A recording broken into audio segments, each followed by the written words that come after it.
সুন্নি কাকে বলে?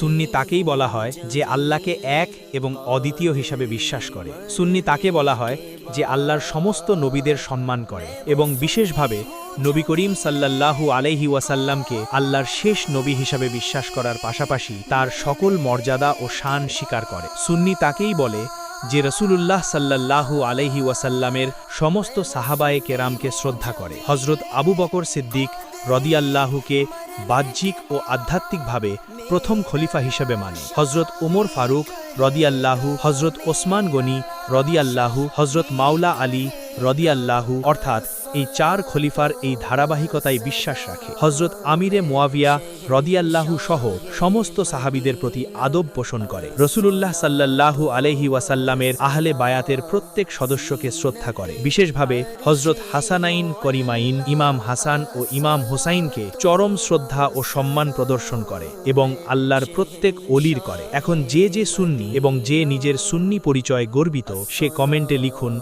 আলহামদুলিল্লাহ।